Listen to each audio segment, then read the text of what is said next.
você ligado aqui no Elevencast, estamos chegando para mais um episódio aqui do nosso canal, agradecendo desde já você que está com a gente, você que já está espalhando aí o link dos outros vídeos, dos outros episódios. Tivemos recentemente aqui ex-jogadores de futebol, atores, músicos, também falando sobre política, e hoje um tema diferente. Alex, meu parceiro, mais um episódio. O tema hoje vai ser bem sugestivo. Eu prometo não legislar em causa própria. Hein?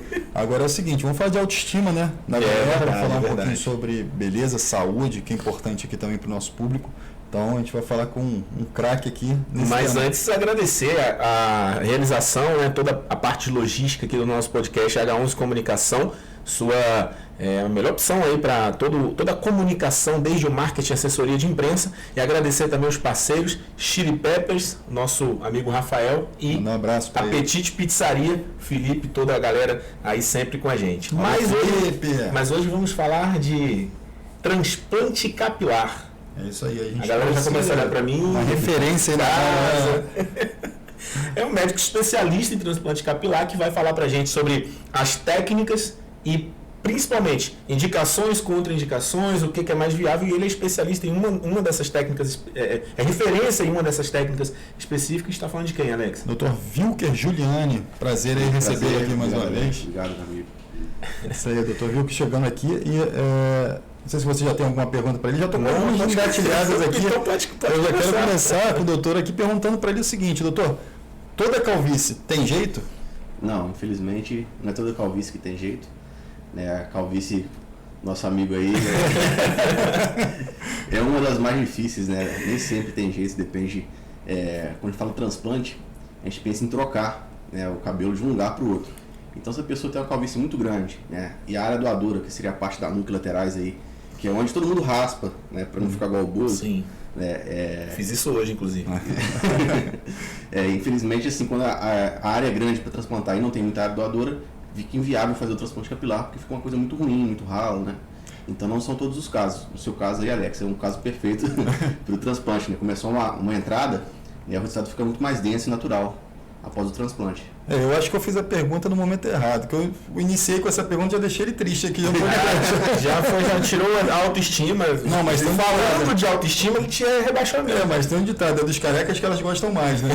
Mas a música, né? Tem a música que fala isso. Mas até para a gente contextualizar, a genética ela é diretamente ligada a essa questão da calvície. A calvície androgenética significa que você foi programado geneticamente para ser calvo, né, durante a vida. Tem pessoas que não têm o gene que traz a calvície androgenética e outras pessoas que trazem o gene muito expressivo, como um caso parecido com dominante, né? Dominante, exatamente. Então, além da genética, a gente pensa questões hormonais, questões de estresse, coisas que a gente tem do nosso dia a dia, influenciam diretamente nisso. Eu costumo operar. Já operei pelo menos 6 gêmeos idênticos, 6 pares de gêmeos idênticos. E o engraçado, apesar de eles ter a mesma carga genética, ou seja, ter a mesma programação genética para ser calvo, a calvície nunca era igual, idêntica nos dois. O trabalho que eles faziam influenciou diretamente. O último que eu operei agora, tinha um que era de TI e o outro que era enfermeiro. O enfermeiro a gente sabe que tem um estresse maior, Sim. dorme mal à noite. Então, isso tornou ele mais calvo do que o outro que só ficava no computador, né? Tem hora programada menor durante o dia. Então, tem vários fatores que também influenciam nisso. Isso até... acho que a galera de casa que acompanha não sabe. Antes de fazer jornalismo, eu fiz faculdade de biologia, né? Eu sou biólogo licenciado. E aí tem a questão do fenótipo, que é a interação do meio, que é o que você está falando. A incidência direta de fenômenos externos em cima da carga genética da pessoa. Sim. Um dos principais também, que está muito comum hoje em dia, né, o uso de esteroides anabolizantes. Sim. Tanto para reposição no homem após 40 anos, quanto nos jovens principalmente. Os efeitos colaterais. Os efeitos colaterais. Eu também fui vítima disso, foi por isso que eu entrei nesse mundo do transplante capilar.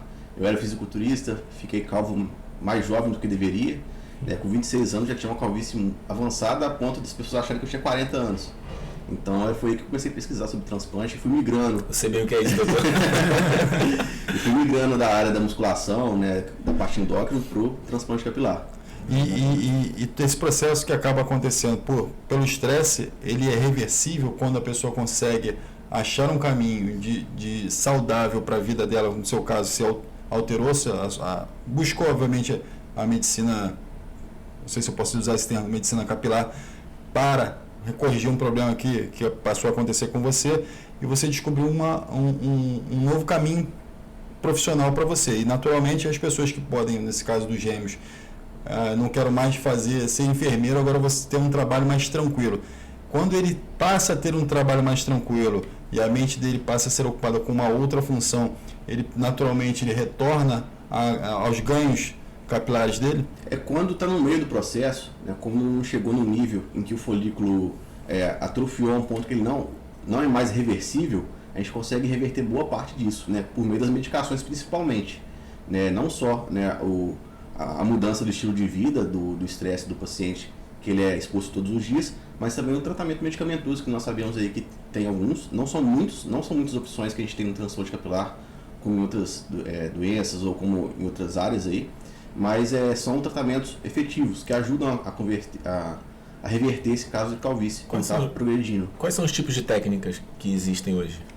Do transplante capilar, né, a primeira técnica que foi inventada lá próximo da Segunda Guerra Mundial foi uma técnica de extração bem longe do que é hoje, mas era por punch também.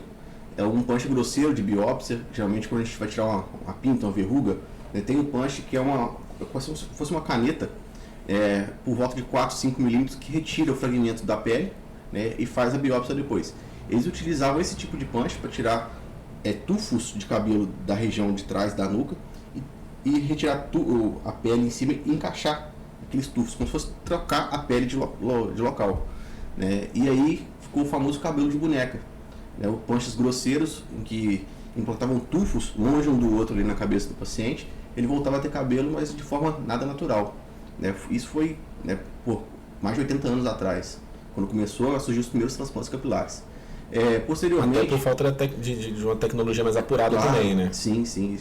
Com o tempo, né, eles conseguiram refinar mais um pouco e fizeram a técnica FUT. Né, que seria a técnica FUT? Você deve ter visto, né, o pessoal que está assistindo aí, pessoas com cicatriz muito grande na parte da nuca, de fora a fora, de orelha a orelha, mais ou menos.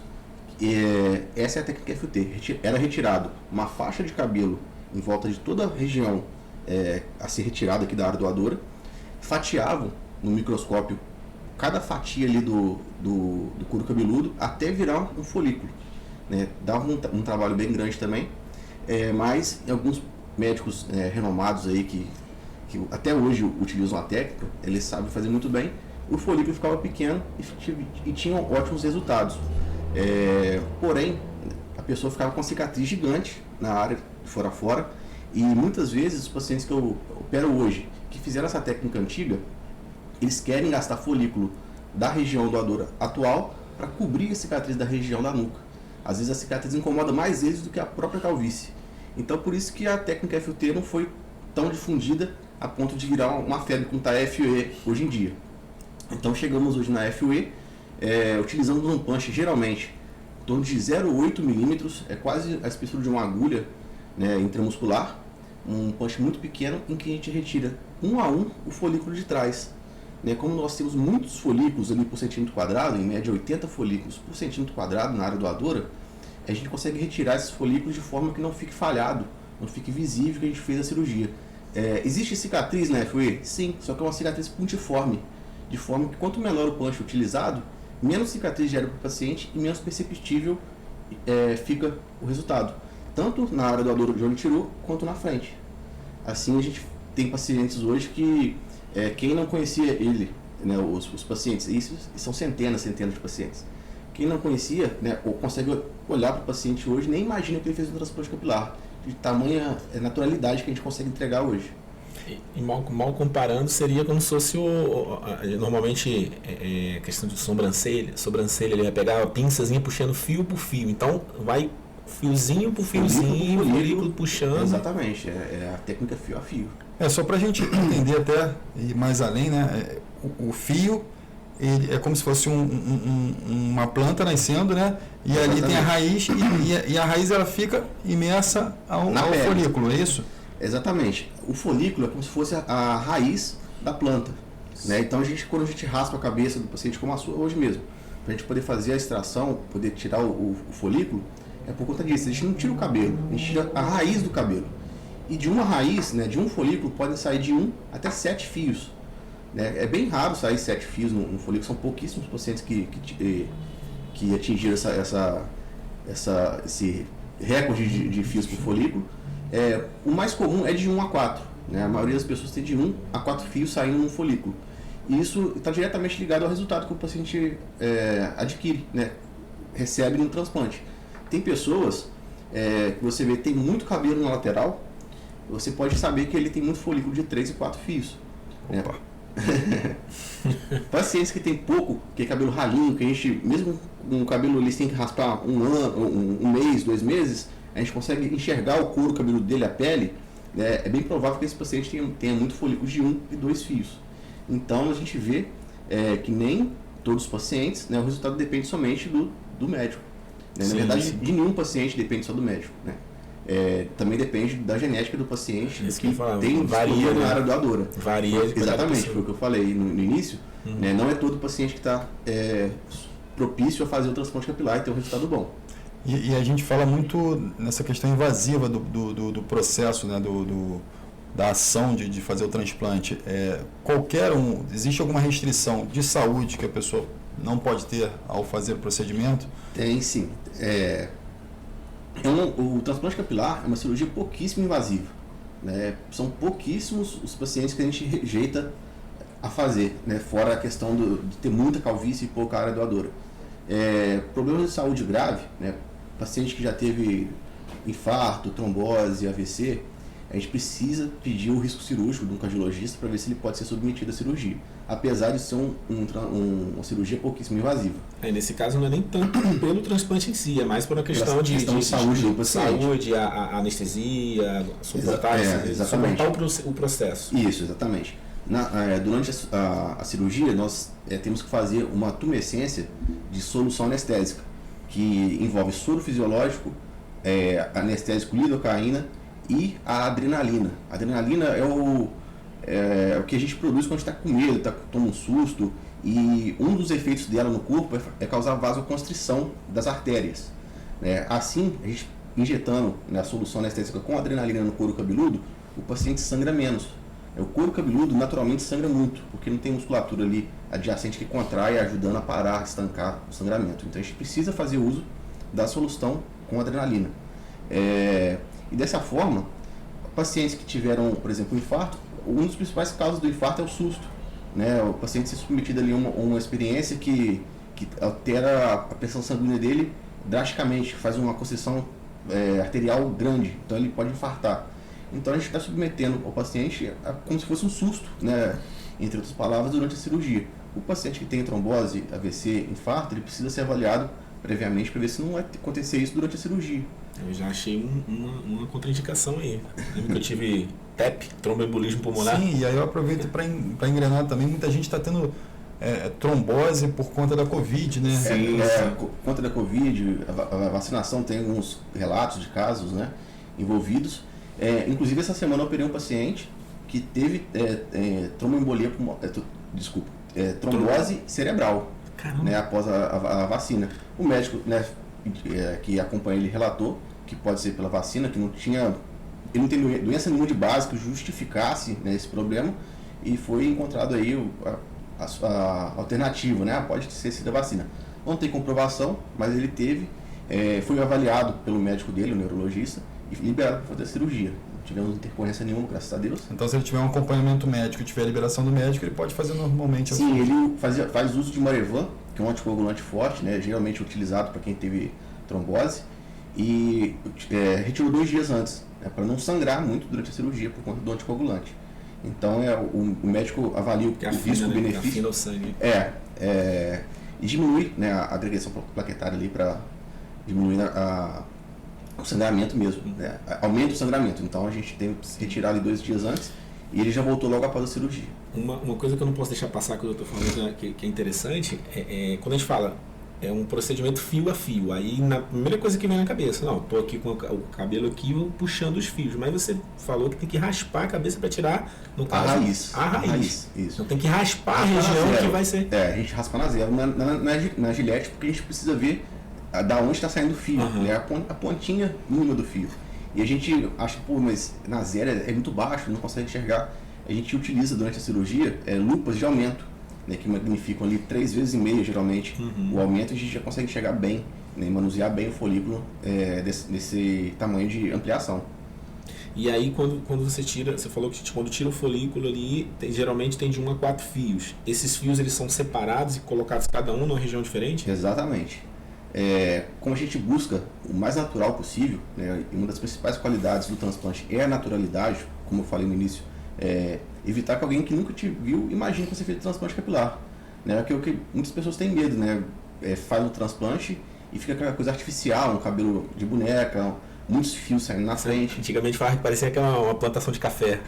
Plantação de eucalipto, café, exatamente essa a impressão que a gente tinha, né? Então, para buscar a naturalidade, a gente tem que separar cada folículo desse tipo, os folículos de um fio, um calibre do fio mais fino, que isso varia também de regiões para regiões do couro cabeludo, a gente separa para fazer a hairline, que é a linha de frente do cabelo.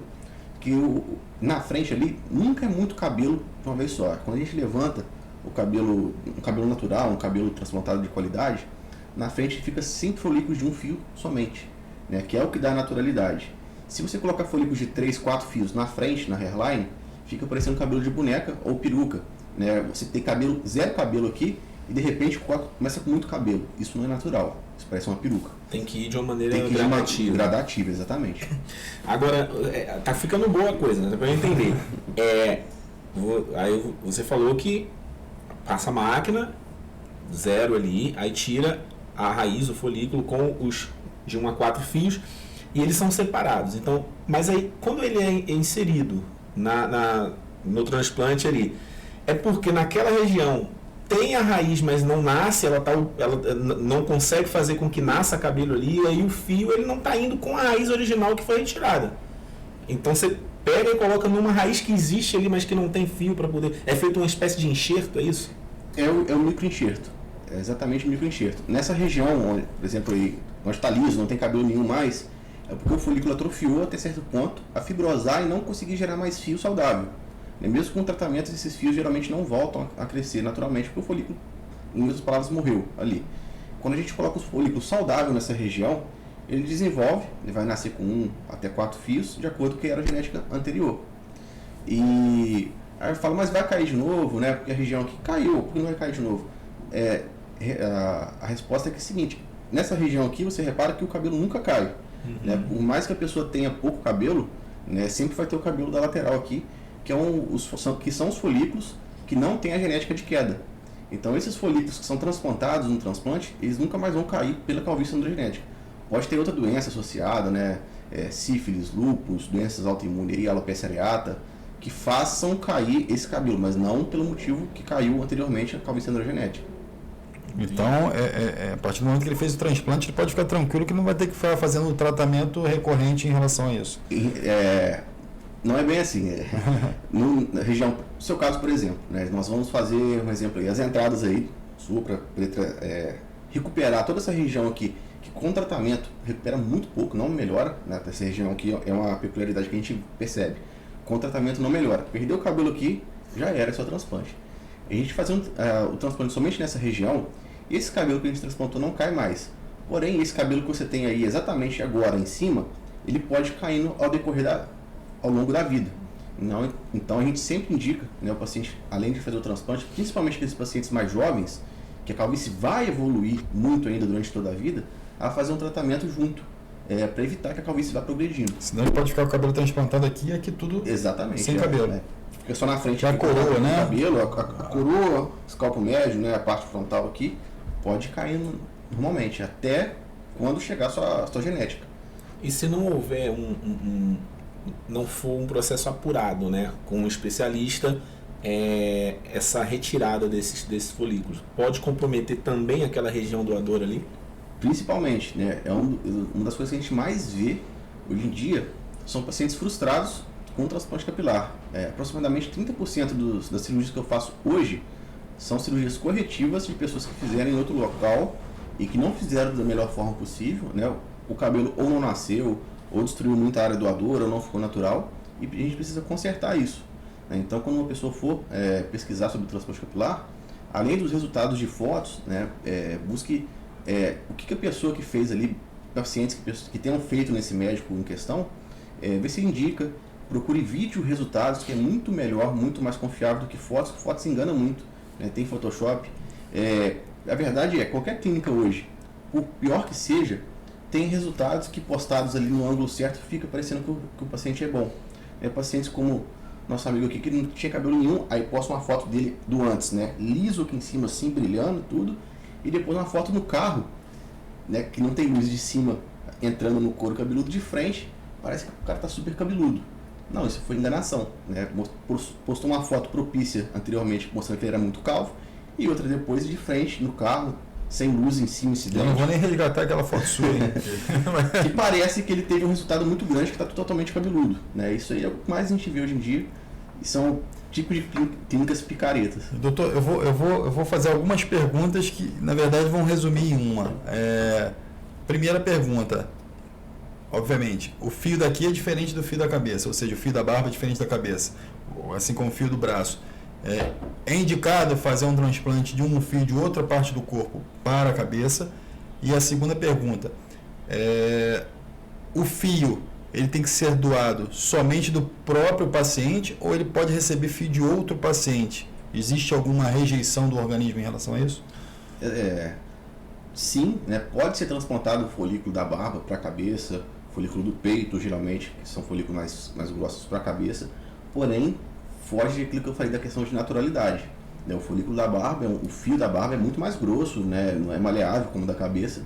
E a propaganda de alguns locais é exatamente essa. Não, você é muito calvo, você não tem área doadora, mas a gente vai tirar do seu peito, vai tirar da sua barba. E o resultado depois não vai ficar legal, de qualquer forma não fica legal, né? Então, casos muito peculiares, assim, bem específicos que poderiam utilizar de outras áreas, mas geralmente eu não gosto de fazer, não fica legal, né? E eu prefiro dar atenção maior na área doadora do cabelo do paciente. E em relação se outro paciente, né, uma pessoa possa doar para outra, não dá, né? Se fosse gêmeos idênticos, assim, que a carga genética é idêntica, pode sim ser feito, mas até o momento eu não sei nem se seria ético fazer uma cirurgia dessa. Talvez mais por experiência, se fosse um estudo assim, quando já fizeram e deu certo, né? Mas de pessoas aleatórias para outra, mesmo que tenha o sangue compatível e tudo, não dá certo. Então não é como qualquer outro órgão que... E aí eu vou usar uma parte até mórbida, né? Você pega uma pessoa que veio a falecer, não pode ser doadora para uma pessoa que está em vida. Não. Ainda bem. Eu falo assim, graças a Deus não vai ter gente aí raptando para arrancar cabelo dos outros, né? A questão, nem mesmo os órgãos transplantados, geralmente, eles são 100% compatíveis, né? As pessoas que fazem transplante de órgão precisam usar imunossupressores para o resto da vida para o próprio corpo não matar aquele órgão que é reconhecido por ser um corpo estranho. Né? Então não dá para ser feito de uma pessoa para pessoa. O folículo é parte da pele, é considerado pele de uma pessoa para outra. Não daria para fazer assim, e também nem justificaria a pessoa usar imunossupressor para o resto da vida por conta do cabelo, né? Então não dá, né? Só ver de você para você mesmo. E por isso que em alguns casos não tem jeito.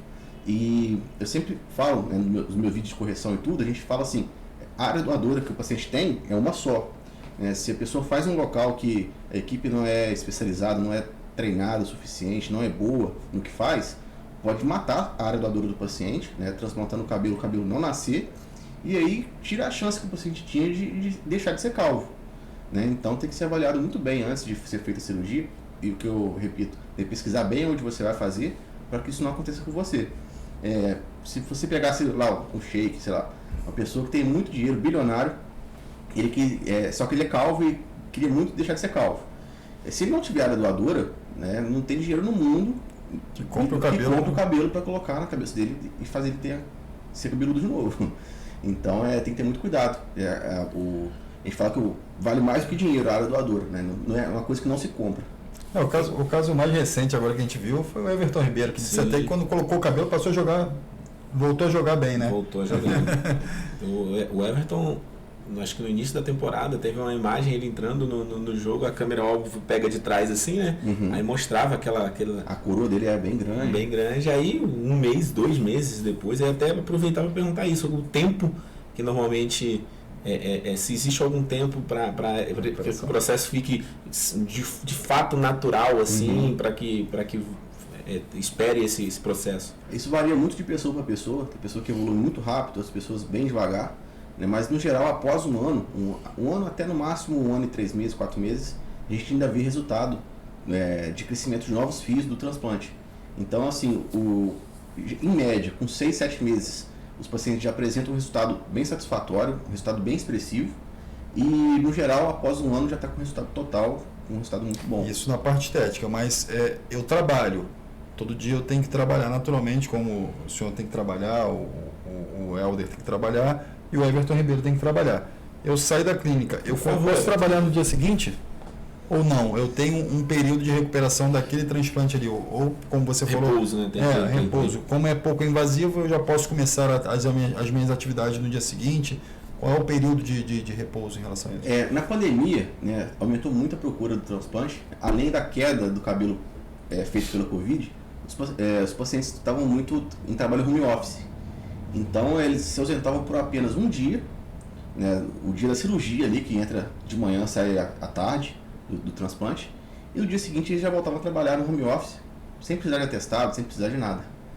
Porque, aquilo que eu falei, a cirurgia de transplante é pouquíssimo invasiva, e se o paciente trabalha de home office, ou em escritório, né, ou em algum trabalho que ele não precisa fazer esforço físico, ou ficar exposto ao sol, no dia seguinte ele consegue trabalhar sem problemas, sem restrição nenhuma.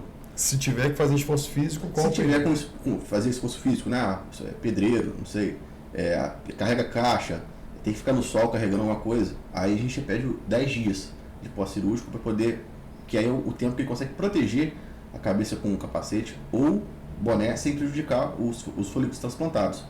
O período total de cicatrização é de 8 dias, a gente pede 10 dias por uma margem de segurança, né? Então com 8 dias, 10 dias, ele já pode voltar a usar um boné, capacete, pode massagear a cabeça onde foi transplantado no banho, que não vai prejudicar não é margem de erro segundo o Datafolha, não.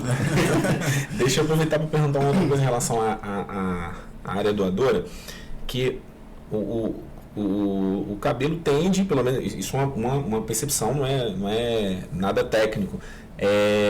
Quando a idade vai chegando e tal, essa parte lateral os fios começam a ficar brancos também. Então isso interfere nesse se aquele folículo ele tem fios brancos, ele já não serve para fazer, muda alguma coisa? Não muda nada. Na verdade, quando o paciente tem a pele bem branca e o cabelo branco dá uma ilusão de ótica com resultado melhor do que seria se fosse o cabelo preto, por exemplo. A questão do contraste da cor do cabelo com a pele, né? O que parece que a pessoa está com cabelo ralo, está com calvície, que a calvície é isso, é enxergar o couro cabeludo, né? É justamente o contraste do cabelo com a pele. Quando o paciente tem cabelo branco, a pele branca, não dá esse contraste, né? Parece, tá vendo ali a pele às vezes, só que parece que é cabelo, está tudo misturado, né? Então o cabelo branco geralmente ele é mais calibroso, um cabelo que dá um disfarce maior após o resultado. E ele é 100% saudável. E acaba crescendo mais rápido. Eu, por exemplo, quando antes de raspar, tenho cabelos pretos e cabelos brancos, os fios brancos eles crescem mais, ficam mais pontudos do que os pretos. Eu tenho essa impressão. Eu não tenho essa referência, né? Mas pode ser também, né? Eu não sei. É mais uma peculiaridade. Quando o paciente está ficando grisalho, né? Tem cabelo preto e branco ali, a gente tira tudo misturado. Não pode selecionar somente os pretos, né? Porque às vezes a quantidade de folículos vai ser bem inferior se fizer isso. O paciente geralmente precisa de bastante folículo, então a gente pega aleatoriamente. Esses folículos brancos que a gente pega aleatoriamente, né, e transplanta para a região superior, em boa parte das vezes ele volta a ser preto, a ter pigmento. Eu não sei explicar, a gente não sabe explicar por que isso acontece, mas não são todos os folículos e fios, mas boa parte deles que eram brancos voltam a ser pretos. Não sei por que, se pega a melanina ali do folículo vizinho, da parte vizinha, mas volta a ter pigmento. E eu queria falar um pouquinho de tratamento. A gente falou de tratamento no início, né, de prevenção até. Muito se fala e um comércio que cada vez está crescendo mais, principalmente para afiliados, né? Afiliados são as pessoas que revendem algum produto digitalmente, falando, e é a venda do minoxidil. O tratamento de minoxidil é de fato efetivo? Funciona? Em que momento ele funciona? E ele é preventivo? Ele é corretivo? Como é que funciona esse? Vou aproveitar de falar dos tratamentos em geral. Sim. Né? Foram utilizados medicamentos, 5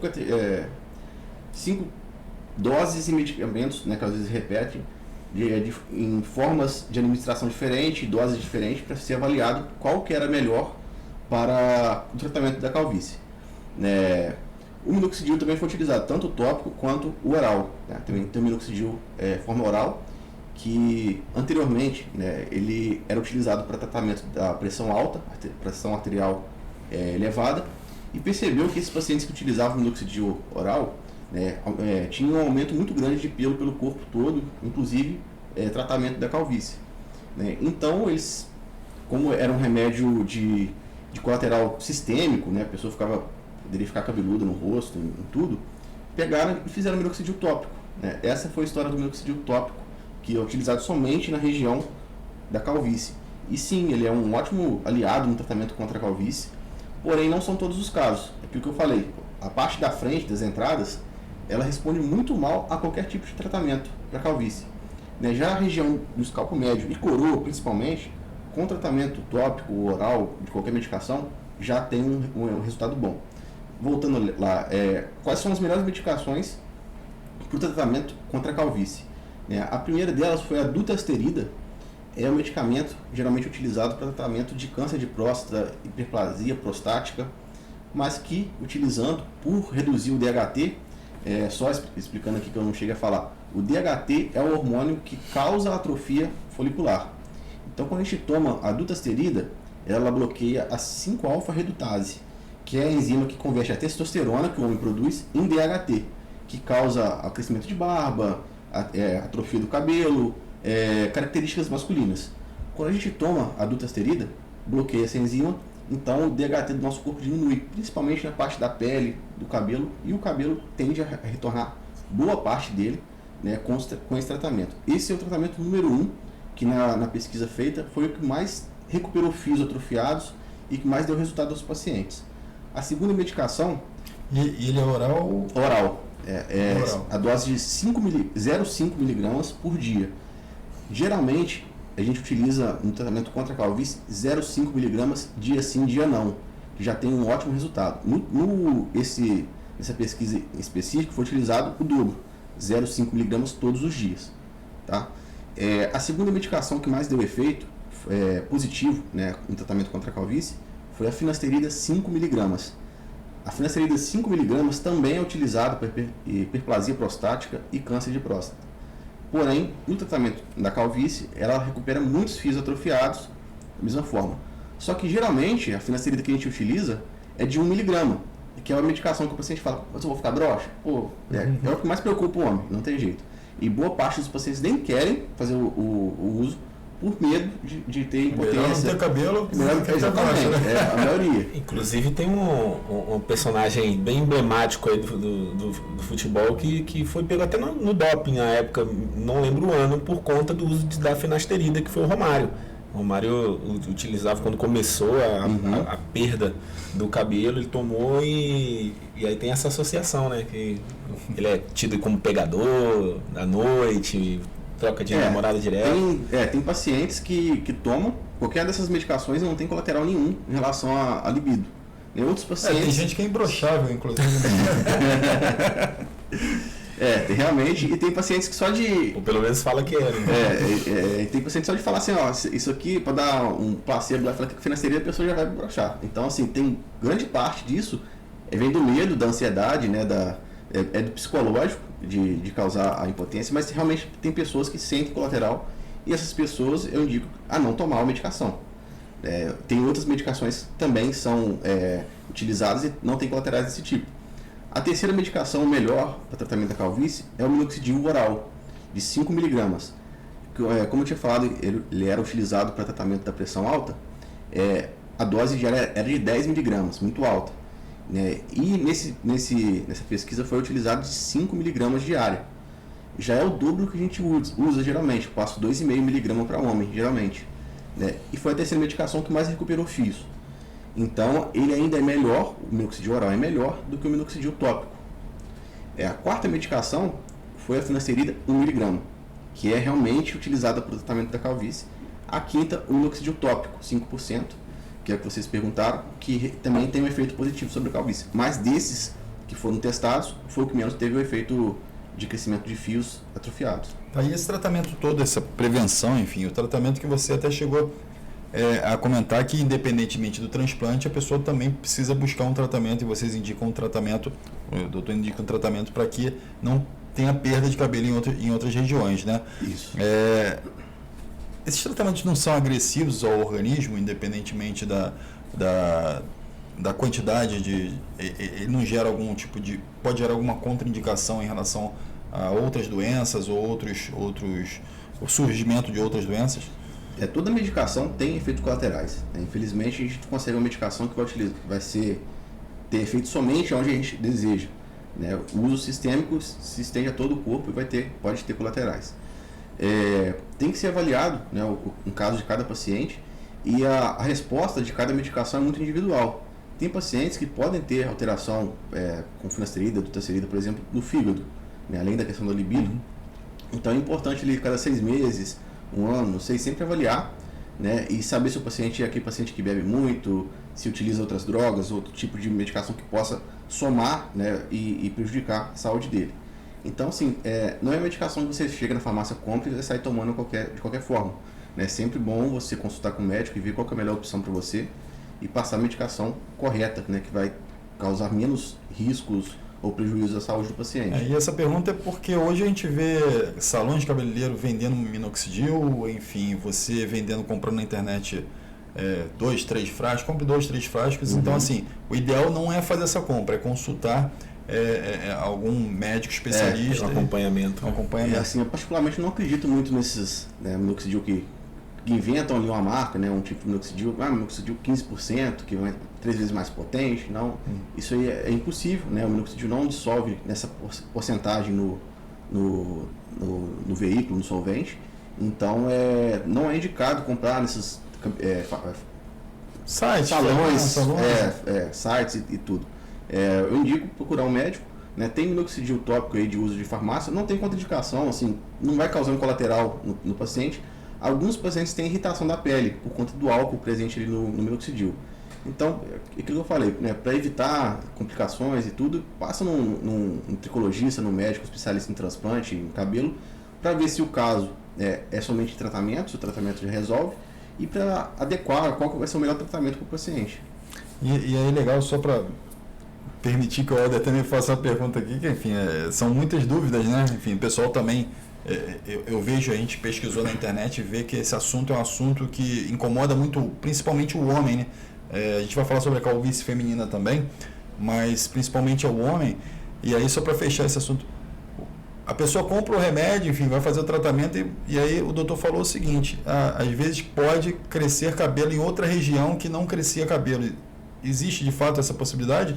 Sim, né? Eu tô enxaguando aqui minha cabeça com shampoo, lá e caiu um pouquinho aqui, vai nascer cabelo aqui. Não, o shampoo geralmente não tem esse poder, né? Mas o minoxidil, inclusive os pacientes usam muito na região da barba, às vezes para deixar a barba mais fechada, o minoxidil tópico, né? Passa na cabeça, vai passar na barba também, quem tem a barba falhada, que ajuda a dar esse efeito positivo aí do que ele deseja, né? O minoxidil oral, né, que seria o maior causador de crescimento de pelos em outras partes do corpo, né? Eu sempre fui muito peludo, assim, né, questão genética também, e o calibre dos fios, por exemplo, do peito, né, da barriga e tudo, eles engrossam muito, né, com o uso. Nada que me incomode, né? Continuar raspando normal os pelos. Mas tem pessoas, por exemplo, que fizeram 10, 20 sessões de laser para acabar com os pelos do corpo, e quando começam a utilizar o minoxidil oral, tem retorno de boa parte desses fios, desses pelos que tinham sido mortos com laser. Então aí pode incomodar algumas pessoas que fizeram esse tipo de tratamento para acabar com os pelos, né, e parte desses pelos voltam a crescer. O laser ele só mata o fio, ele não mata o folículo. Na verdade ele atinge diretamente o folículo. Para atrofiar o folículo, ele atinge o folículo a ponto de matar, mas nem sempre mata o folículo. E quando o paciente começa a utilizar o minoxidil e tem essa vasodilatação ali do próximo folículo e ele volta a desenvolver, né, pode causar, grande parte das vezes, voltar a crescer os fios. Entendi.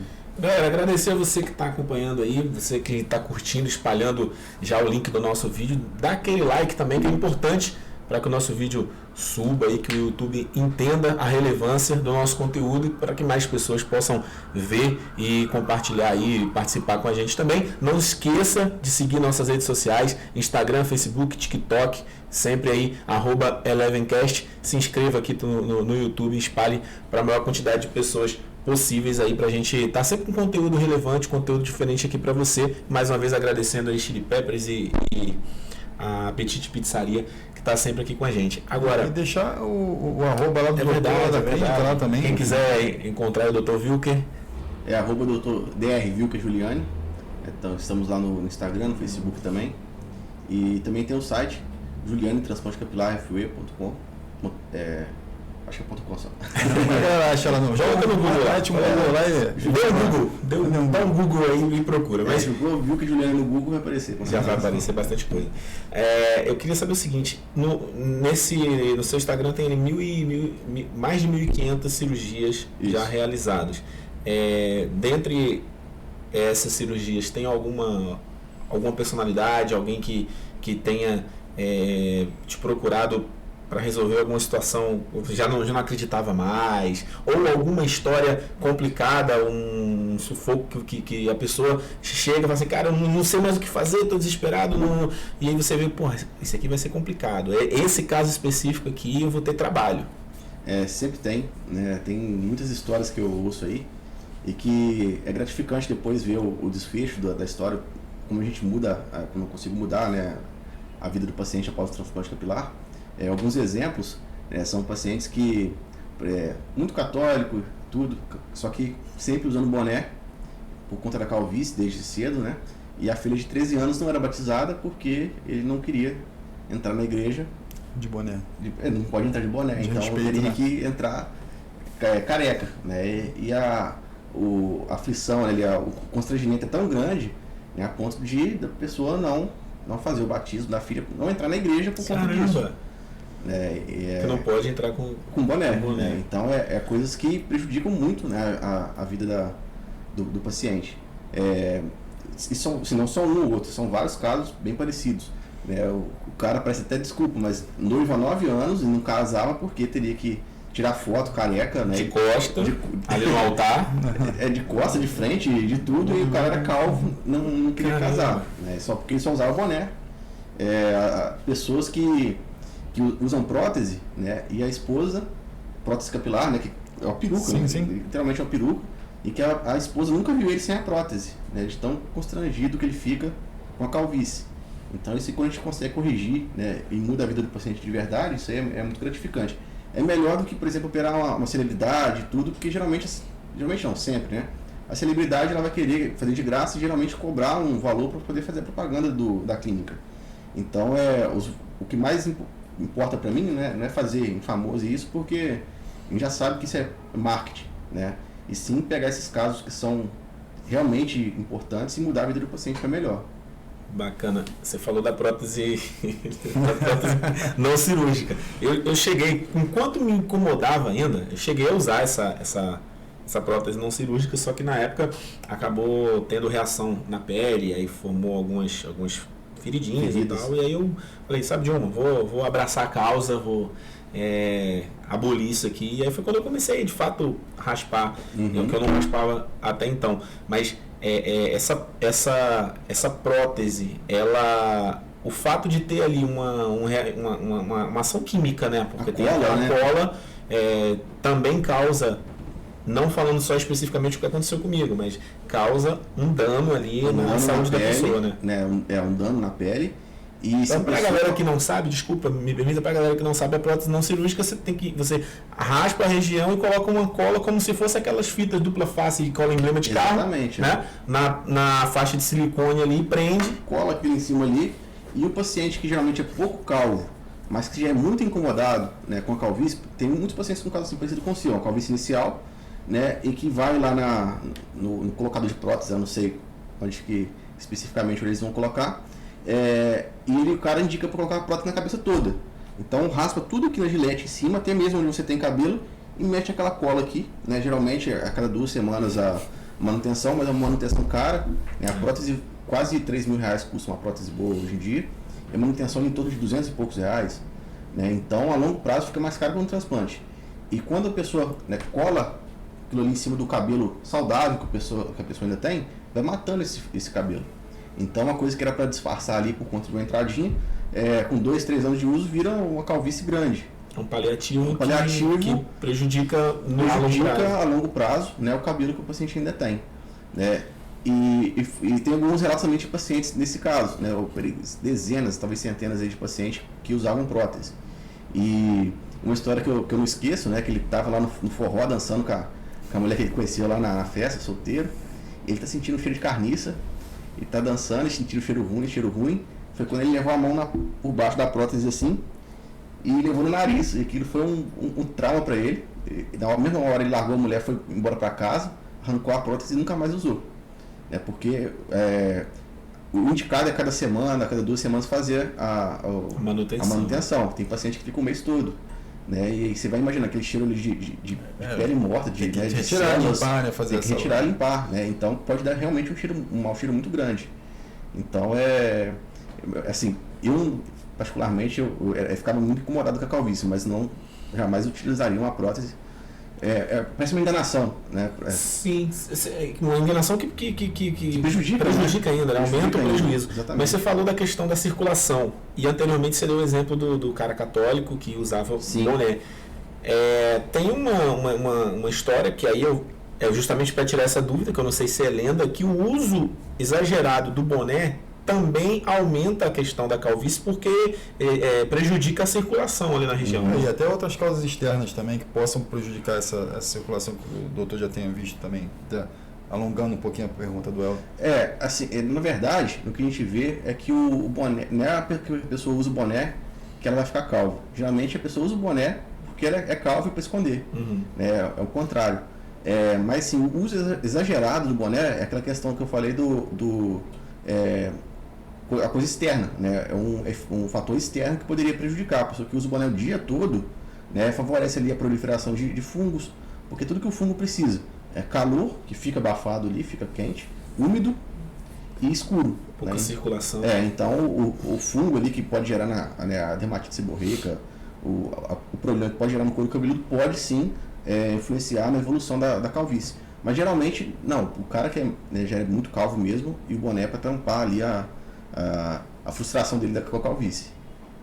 Agora, você falou da questão da muita gente com que usou prótese, né?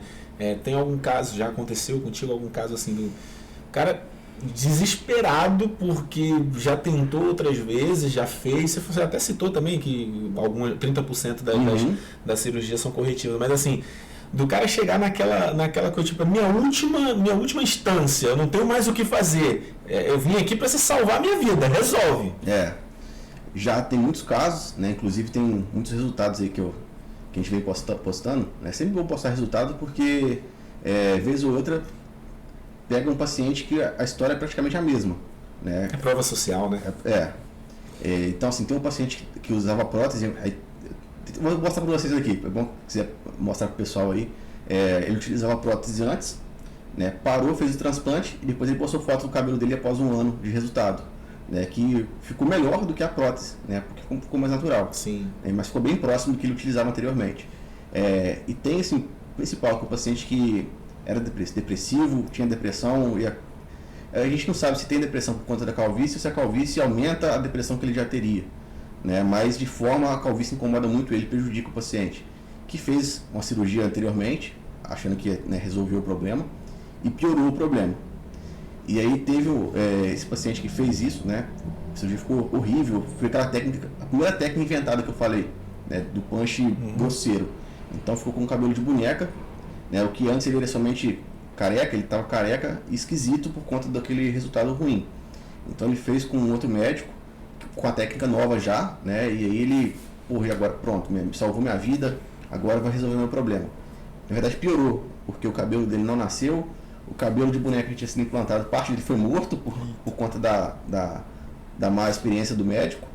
E aí, na terceira vez, ele foi me procurar, né? E aí, o problema, ele já fez 2 cirurgias, já gastou a área doadora dele absurdamente, né? Então a gente não tem o mesmo material para trabalhar como tinha anteriormente. E graças a Deus a gente conseguiu reverter essas 2 frustrações que o paciente teve anteriormente. E aí ele largou o boné, né?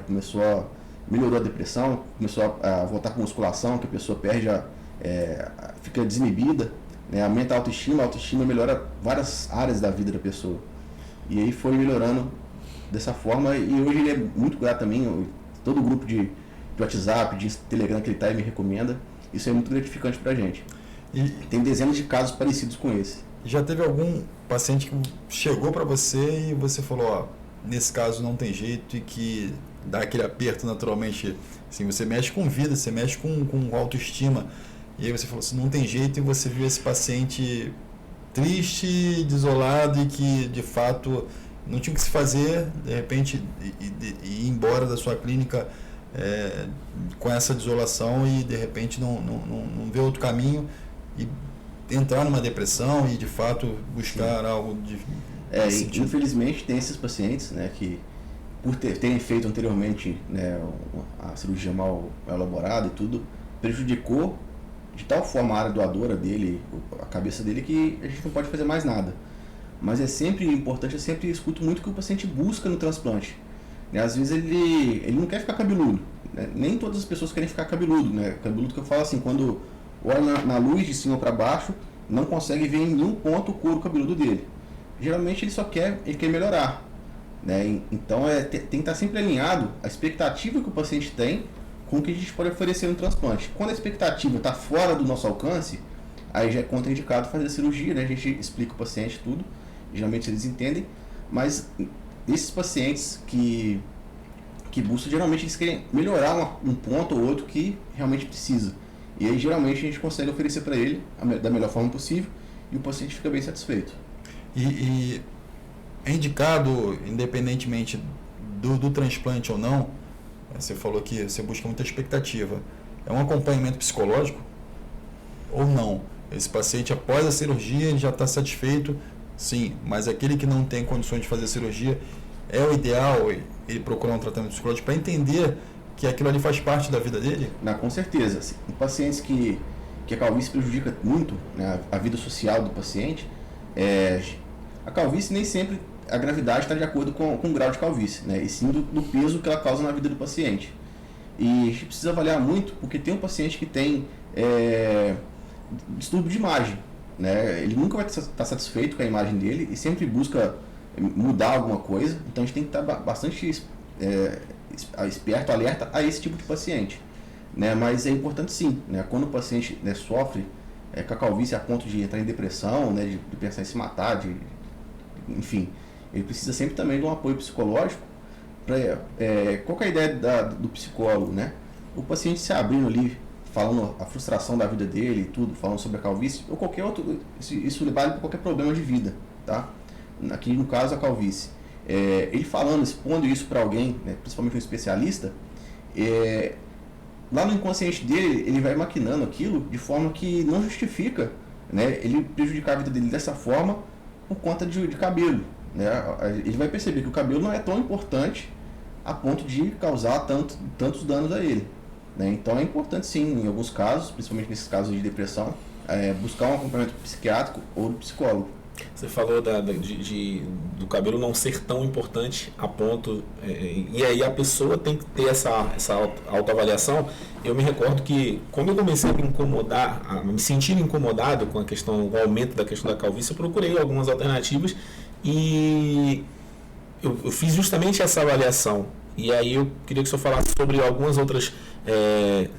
não sei se posso chamar de técnicas ou de tratamentos, mas o microagulhamento, por exemplo, que além da questão do custo, tem essa questão de quanto ele agride, esse processo ele agride a região ali do couro cabeludo, porque você tem pelo menos na época, isso já tem alguns anos, não sei hoje como que funciona, você tem que passar por várias sessões ali do microagulhamento com aquele rolinho para poder furar o couro cabeludo, para aumentar a circulação, essa questão toda, né? Quanto que isso... Isso vale para qualquer medicação, qualquer tratamento, né, contra a calvície. O microagulhamento com microinfusão de medicamentos, né, o MMP, ele é muitas vezes aí utilizado, né, eu até recomendo em alguns casos, para a gente fazer, que ajuda a engrossar aqueles fios atrofiados, evitar a progressão da calvície e até acelera o crescimento do pós-transplante, né, dos fios transplantados. O que é importante o profissional, né, geralmente hoje biomédico, esteticista faz, né, fisioterapeuta capilar e tudo, faz esses tratamentos. O que é importante ser passado para o paciente é que qualquer tratamento que ele utilizar é temporário, o benefício é temporário, né? E aí o paciente deve pensar no custo-benefício, né? Se o poder aquisitivo dele permite ele fazer isso pro resto da vida, todo mês, R$500, R$700 aí de procedimento, para ver se ele vai conseguir querer levar isso a longo prazo. Isso vale para qualquer medicação oral também, né, de uso diário. Toda medicação, tratamento que é feito no transplante é temporário. Quando a pessoa para de utilizar, fazer aquele tratamento, o cabelo vai voltar ao que estava antes. Ele acaba ficando refém, né? É refém, né? No caso do paciente mais jovem, né? Por isso que a gente recomenda sempre, vou ter que tomar pro resto da vida a medicação? Sim, né? Você tem que entender o seguinte, o que eu falo, você foi programado geneticamente para ser careca, para ser calvo. Então, enquanto você estiver fazendo o tratamento, né, vai melhorar os fios, a qualidade dos seus fios, você vai ficar com o cabelo mais cheio. Quando você parar, o que você ganhou com esse tratamento, você vai perdendo aí ao longo dos meses, né? Então é importante você manter sempre, caso você não queira fazer um transplante novo em pouco tempo, poucos anos, né? Ou caso você queira manter o cabelo mais denso, mais cheio também. Então, dona Ivana e seu Zequinha, se o doutor está dizendo que é uma questão genética e a minha carga genética vem dos senhores, a culpa é de vocês. A culpa de você ser programado, que é o termo que o doutor usou, programado geneticamente para ser careca, é do seu pai e da sua mãe. É mais ou menos por aí, né, doutor? A gente faz isso, erra, né, acelera um pouquinho o processo, mas basicamente é isso, né? Na questão do fisiculturismo, eu vejo muitos atletas, né, todas as pessoas do fisiculturismo, né, usam hormônios anabolizantes que vão fazer careca. Mas então o cara, a pessoa, enfim, a mulher ou o homem que não quer em momento nenhum se deparar com esse processo, obviamente é uma carga genética, ele tem que usar um tratamento desde a juventude dele, independentemente dele pensar em fazer um transplante ou não? Geralmente, se ele começa a perceber a queda de cabelo... Deixa eu só aproveitar, porque assim, existe muito shampoo aí, mas não shampoos especializados, a gente fala em minoxidil, enfim, outras substâncias, mas que não dizem que contém essa substância, mas um shampoo de marca qualquer que você... anti-queda de cabelo. Anti-queda, né? Esse shampoo não funciona. Não. Ele vai funcionar o mínimo possível, né? O que menos funciona aí são shampoos.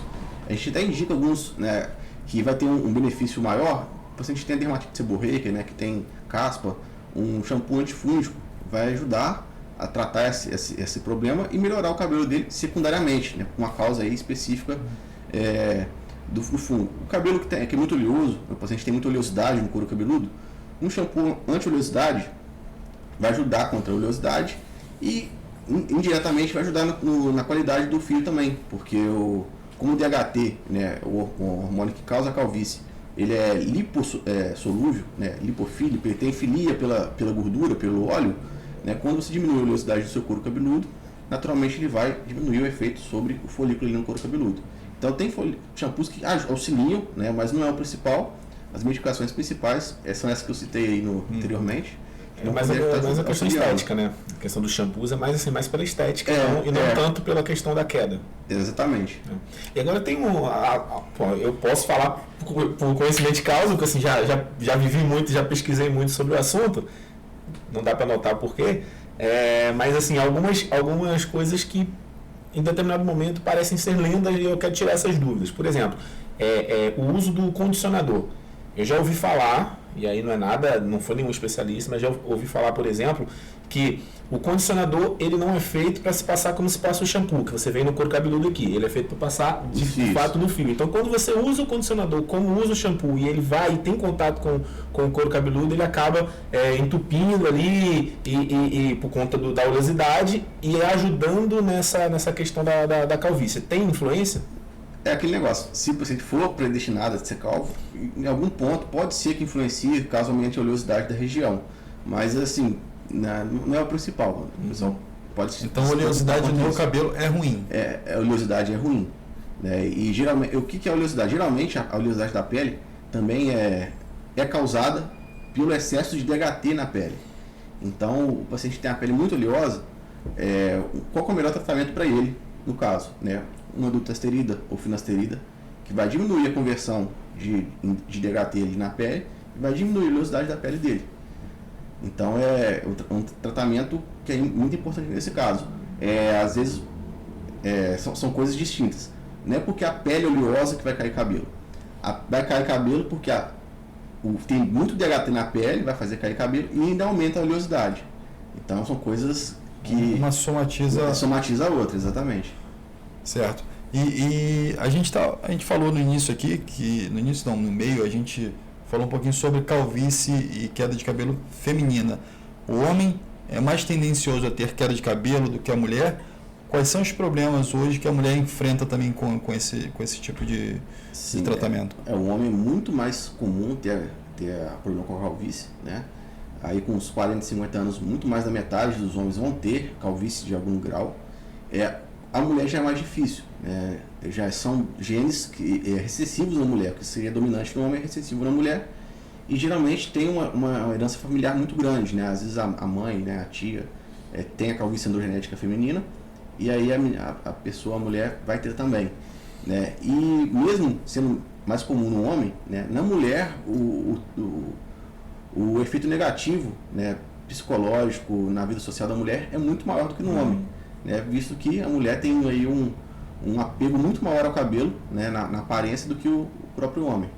Corta um dedinho, corta o cabelo todo. Então é bem complicado no caso da calvície androgenética na mulher. Na clínica eu opero muitas mulheres, né, a maioria delas é para redução de testa. Né, geralmente a mulher ali, por algum determinado período da vida, perdeu o cabelo na região frontal, né, ou já nasceu com uma testa desproporcional, em que a testa de mola machado, não sei o que traumatizou ela de alguma forma ali na vida toda, em que ela quer, agora com o transplante, reduzir.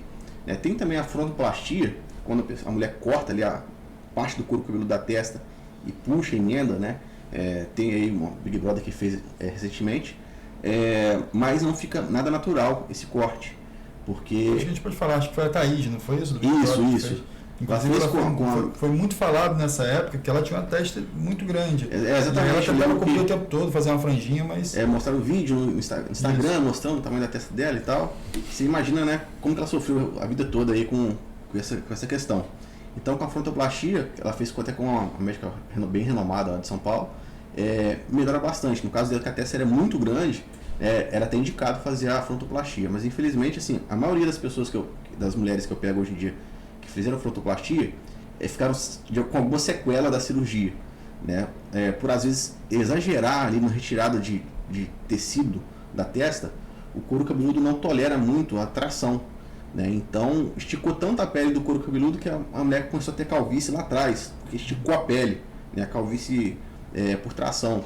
Então gerou alguns problemas, né? Cicatrização hipertrófica, cicatriz muito grossa na frente da testa da mulher, né? E a gente tem que corrigir esse problema aí. A questão da frontoplastia gera mais uma preocupação para a gente aqui no transplante, porque ela corta, né, o couro cabeludo de fora a fora na testa. E a irrigação de sangue vem pelas carótidas aqui da paciente, do meio para frente. Então quando a pessoa corta o couro cabeludo ali e costura, danificou muito as artérias, né, a irrigação de sangue da testa. E aí, quando a gente transplanta para frente da cicatriz, a evolução tende a ser mais lenta, ou até o resultado menor do que o esperado nesses casos. Então é a mesma questão do transplante capilar mal elaborado anteriormente. A gente tem um trabalho muito maior, uma dificuldade maior de fazer um resultado melhor para o paciente. E essa cicatriz na região, e aí quem tem cicatriz, na região da cicatriz não nasce mais cabelo, a região é a região morta, né? A região da cicatriz, ela é menos irrigada de sangue, é uma região mais fibrosada, fibrose, né, tecido grosseiro, duro, né, que não tem muita circulação, então a pega do folículo que a gente transplanta para a região é menor do que uma região saudável. Eu sempre explico isso para a paciente no caso, que a região que a gente implantar em cima da cicatriz, é provável que em torno de 50% dos folículos colocados não nasçam, por conta dessa limitação de sangue da região.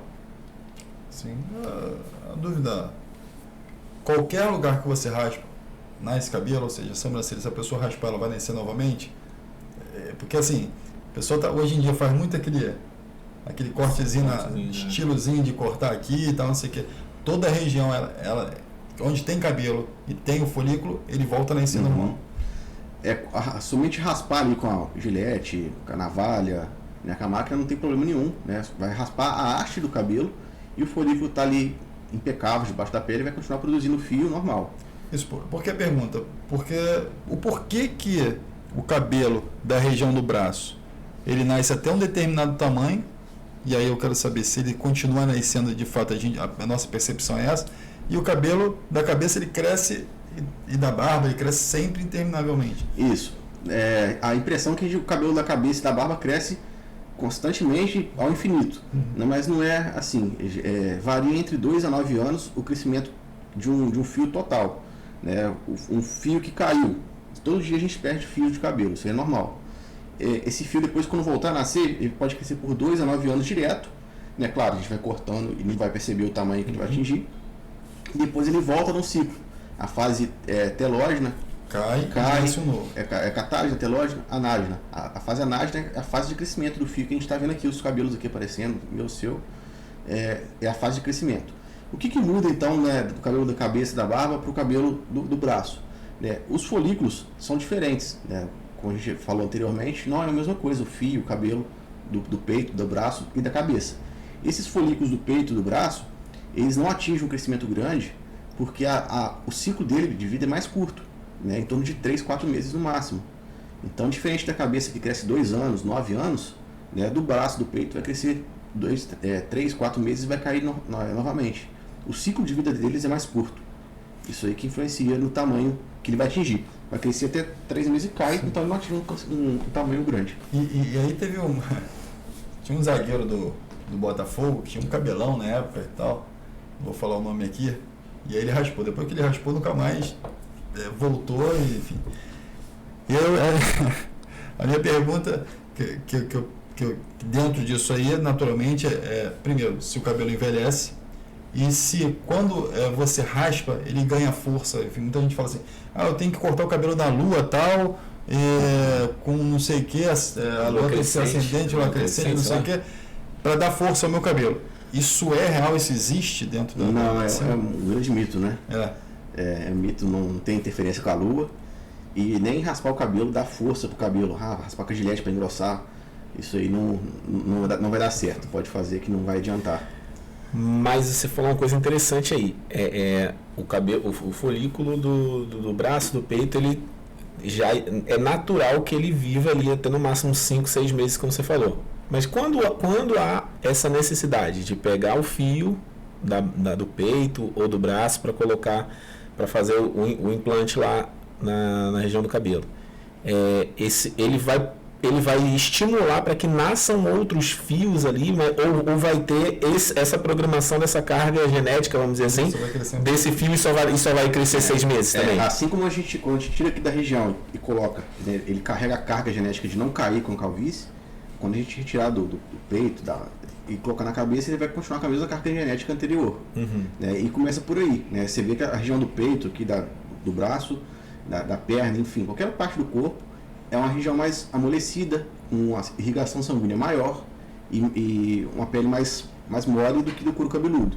Então começa por aí. Quando a gente tira do peito e transplanta para a cabeça, a pega do folículo da região vai ser muito menor do que do cabelo natural. Isso porque o tipo da terra, né, do solo que ele vai estar sendo cultivado é diferente. O adubo ali. Mas aí ele só vai viver até 6 meses? O fio cresce até 4, 5, 6 meses, enfim, aí cai e aí vai nascendo um ciclo mais curto. Né? Não vai atingir o crescimento do cabelo natural, ele carrega a carga genética dele quando nasce. Então, no caso, o folículo que estava atrofiado ali, ele serve apenas como o estímulo, que o processo, a vida útil, o ciclo do fio, ele vai continuar com o que ele tinha de onde ele foi tirado. O folículo que estava ali, atrofiado, que não produzia mais fio visível, ele vai continuar ali, sem efeito nenhum. Né? O folículo que a gente tirou do peito e colocou em cima, que vai crescer. Né? Eu perguntei, enfim, em relação à velhice do cabelo, né, a idade do cabelo. Ah, sim. E também em relação a outras regiões que não tinham cabelo. Tem muita gente, por exemplo, que começa a nascer cabelo na região da orelha, enfim, e outras regiões que anteriormente não cresciam cabelo, passam a crescer. Como é que é esse processo? E aí em relação também ao envelhecimento? A questão do envelhecimento do fio acontece sim. Né? Por isso que a gente fala, mas até quando a minha calvície evolui? Tem aos 40 anos? Tem gente que fala, né? Eu já vi profissionais falando que depois dos 40 não cai mais cabelo. Né? Mentira. Não, tem pessoas que... Estava esperançoso aqui, né? Não, é verdade, tem pessoas que o cabelo começa a cair após os 40. E aí a pessoa pode ficar calva até onde a genética dela permitir. Sim. Né? E sim, né? Apesar de depois dos 40, dos 50 anos, a nossa carga hormonal diminui de testosterona, de DHT, consequentemente, né? A calvície continua progredindo até seu último dia de vida. Não por conta somente dos hormônios, mas sim pelo envelhecimento natural do folículo do corpo. Né? Nossos músculos atrofiam quando a gente envelhece. Nossos folículos também atrofiam e o fio atrofia. Fica mais fino, o cabelo tende a ficar mais ralo quando a pessoa é mais velhinha. E uma situação que surgiu na minha cabeça aqui agora. Pessoas que, não sei se já aconteceu algum caso contigo, pessoas que passaram por algum processo agressivo, como uma quimioterapia, por exemplo, e conseguiram superar, impedir ali que o câncer continuasse se multiplicando ali, aí ele conseguiu vencer ali aquela batalha, aí pode fazer o procedimento normal, ele acontece, a reação ela é normal como uma pessoa que fez por estética? A questão da quimioterapia, né, o que faz a queda do cabelo, né, após a quimioterapia é o eflúvio telógeno, né, na verdade tudo que gera um abalo muito grande da nossa saúde, né, a Covid, por exemplo, né, às vezes uma pneumonia, uma doença crônica grave aí, por atacar nosso corpo, né, de forma sistêmica intensa, nosso cabelo sofre e pode ter o eflúvio, o cabelo cair. Na quimioterapia mais grosseiro ainda, né, porque como diminui ali muitas vezes a multiplicação celular e o cabelo é justamente isso, né, a multiplicação celular ali, vai perder os cabelos praticamente todos, né, durante a quimioterapia, ou ficar muito falhado. Em alguns casos, na maioria das vezes a pessoa depois que para a quimioterapia o cabelo volta a crescer normal, né, sem perda nenhuma de volume, de densidade. Em alguns casos a quimioterapia gera perda definitiva dos fios. E nesses casos, depois que tratou, curou o câncer, a pessoa pode ser submetida sim ao tratamento de transplante capilar, né, a realização do transplante, e aí o resultado tende a ser como uma pessoa que nunca teria, que não fez a quimioterapia anteriormente. Uma coisa que surgiu, apareceu aqui agora, e tem até outras doenças também que a pessoa, me foge o nome agora, que o cabelo começa a cair e tal, você citou em alguns momentos. Tem a alopecia areata. É uma doença também autoimune, gerada geralmente por picos de estresse, em momentos de estresse durante a vida. Pode ser passageira, transitória ou definitiva, dependendo do tempo de que ficar ali agredindo a pele do paciente. E é um caso, por exemplo, a alopecia areata geralmente é um círculo, uma bola, né, que vai abrir uma clareira ali na calvície do paciente. Geralmente pode ser até na área doadora mesmo. Você vê que não tem nada a ver com o cabelo da calvície androgenética. Né? Pode dar na barba, né? Tive casos aí de paciente que abriu buracos aqui na barba por conta da alopecia areata e tende, né, após, se for um curto período, né, após o período de estresse, com tratamento adequado, volta bem rápido. Né? Tem aí a calvície frontal fibrosante, né, geralmente na mulher, que a mulher perde geralmente também a sobrancelha, perde parte da parte frontal. Nesses casos, né, nem sempre é indicado o transplante nessa região, porque o problema não está no folículo que caiu, está na pele da região. Então, se a gente transplanta folículo saudável para uma pele doente, não adianta, o cabelo não vai nascer. A mesma coisa vale para a alopecia areata. Então, são casos assim, a gente tem que, não são todos os casos que tem perda de cabelo que é de transplante, a gente vê nisso. E o Alex falou um pouco antes da questão se a pessoa conseguir diagnosticar cedo a questão da queda de cabelo e tal, e a gente falando sempre aqui, frisando a questão genética, eu queria saber também o seguinte: existe algum tipo de exame que a pessoa possa diagnosticar que ela tem essa predisposição genética para ser calva? Olha, eu acredito que tem um estudo genético que realmente mostre, né, a predisposição da paciente. É mais importante que isso a gente ver a família dele. Sim. Né, eu particularmente, né, eu e mais 4 irmãos. Tá? Meu pai, muito calvo, grau 6, né, a calvície vai até grau 7, meu pai é grau 6, eu já operei ele. Né, e eu também, né, fui o primeiro a ser operado aí, a buscar o transplante capilar. Fora isso, já operei mais 3 irmãos. Os 4 primeiros já tiveram a calvície e a gente já operou. Ou seja, a gente identificou logo de cara, porque a genética familiar é muito importante, é o mais importante nisso. Corrigimos com cirurgia o mais breve possível e todos fazem um tratamento para evitar a calvície progredir rapidamente novamente. Então, mais importante do que um estudo genético, né, um exame, é ver a genética familiar do paciente. Eu vou pedir para ele deixar um recado então pro Henrique, porque assim, o Henrique é meu filho, né, 2 anos e meio. Meu avô materno morreu sem um fio de cabelo na cabeça. Meu pai ainda está vivo, mas é a mesma coisa. É mais ou menos isso aqui, ó. Esse aqui é meu filho e esse aqui sou eu na idade dele. Agora, olha o cabelo dele, então deixa um recado para ele. Pode cuidar, pode... Aproveita, né? Meu recado é esse, aproveita. Eu também com 3 anos tinha o cabelão liso, eu era fã do Red Hot, o cabelo é igual do vocalista do Red Hot, do Anthony Kids. E aí meu pai falava, aproveita meu filho, porque não tem pra onde você fugir não, né? E realmente aí depois lá com uns 20 anos começou a cair, e aí os hormônios aceleraram tudo e com 26 anos já tava com cara de velho e ele não tem mais jeito. O Helder trouxe uma situação que me gera uma pergunta, obviamente, existe banco de cabelos, eu posso gerar um banco de cabelos, eu posso quando jovem falar assim, vou guardar o meu cabelo para ser transplantado no futuro? Aquilo que eu falei, como é somente o folículo que é transplantado, né, não é o fio, o banco de cabelo, se cortasse ele deixasse coisa, é só para peruca. Não, sim, mas se eu já retirar os meus folículos aqui, eu tenho, quando jovem, naturalmente, existe como conserva. Ele tem muito, eu conservo e retiro já não, né? Não, o melhor conservante, né, do cabelo ser transplantado é só a área doadora. Ele vai estar conservado aqui, a ser transplantado, né, quando você precisar. Né, o folículo, na verdade, fora do corpo, ele vive muito poucas horas. Né, tem também um diferencial aí no tipo de cirurgia, né? Cirurgias que demoram muito, tende boa parte dos folículos ali morrerem. Eu estive visitando lá a clínica do Dr. Wilker e o Caio, né, que recebeu a gente lá, abraço aí pro Caio, passou mais ou menos como funcionava isso. Na retirada ali vocês têm todo um processo, um cuidado com aqueles folículos que são tirados, né? Tem um prazo para reimplantar ele. Exatamente. Já separa folículo por folículo. Se fosse muito fácil, né? Qualquer lugar ia ser bom, mas os detalhes que são que dão diferença, né, na qualidade do transplante. E os cuidados com o folículo fora do corpo, né, é um dos principais que vai garantir que o folículo nasça após ser transplantado. Né? O que garante que vai tirar o folículo, né, que é uma parte de um órgão ali da pessoa, um tecido, vai ficar ali 6 horas, 8 horas fora do corpo e quando reimplantar, vai pegar e vai nascer. Né? Nada garante. A gente tem que fazer o máximo possível para evitar que isso não venha a acontecer, né? A morte do folículo fora do corpo. Então tem uma temperatura ideal que o folículo precisa ser armazenado.